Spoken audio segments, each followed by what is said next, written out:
I'm Eduardo, Sicilia. Today we will close this video segment with a brief explanation of Zone Blitz and Cover 6, determine the defensive players' assignments, and how to beat them.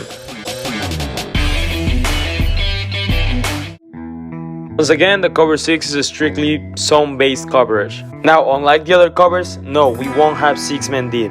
The Cover 6 is one that's born out of Cover 4, and it is somewhat similar to Cover 3 Cloud. This one's normally called when the ball is located in one or pretty close to one of the hashes, which of course creates a longer and a shorter side of the field. On the wide side, they're gonna play like it was Cover 4. Our outside linebacker taking the curl flat zone, our inside linebacker taking the hook zone, while our corner and safety take a deep fourth. Now on the other side, we're gonna have our inside linebacker playing the hook area, our corner playing the flat zone, and our safety playing the deep half, just like if it was Cover 2. So we have half of the field playing Cover 4 and half of the field playing Cover 2. 4 plus 2, 6. Cover 6. This cover, unlike the other ones we have discussed, since it's already pretty much a variation, it doesn't have further variations.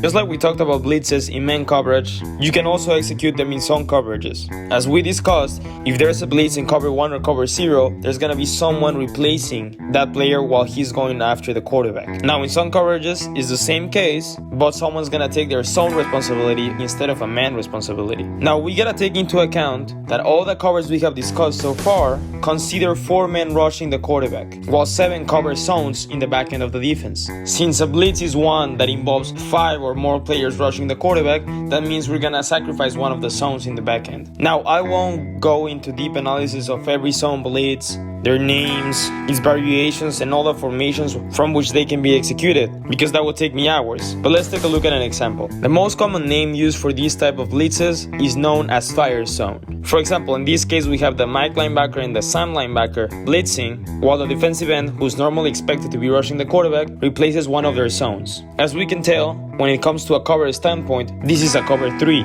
but due to our blitz, we're gonna lose a man in coverage, so in this case the 3 short intermediate zones will have to cover more space due to being a man short. This is a pretty easy example. However, there's endless opportunities and possibilities. You could have a nickel blitz, a strong safety blitz, a free safety blitz, sometimes even a cornerback blitz. Confusing quarterback with alignments, players who are expected to rush going back to cover, the other way around, various combinations. But these 6 zones in the back end will be consistent and someone will cover them. How do we beat both the Cover 6 and a type of zone blitz? Point number 1, we gotta detect what we're facing. In either of the 2 cases we can confirm one or the other cover before the play.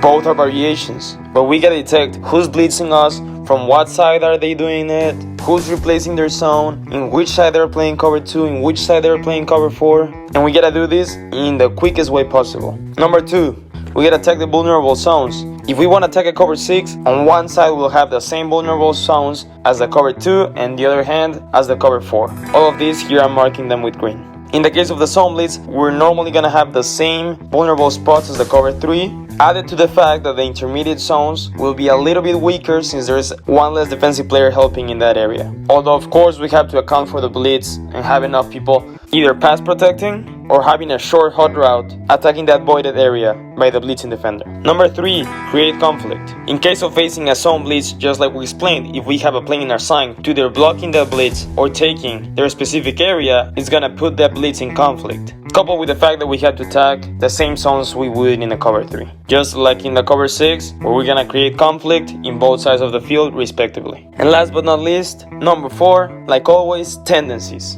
Like I've explained before, the Cover 6 is normally called when the ball is located in one or closer to one of the hashes. These can be studied before the game. On the same note, we're gonna study from which side does the defensive coordinator likes to blitz, in the case of some blitzes, with what players they like to do it with, how do they like to rotate the coverages once they do that, and we can even study a mismatch we can create in a wide area with one of our backfield players against their weakest defender who's not used to covering big spaces.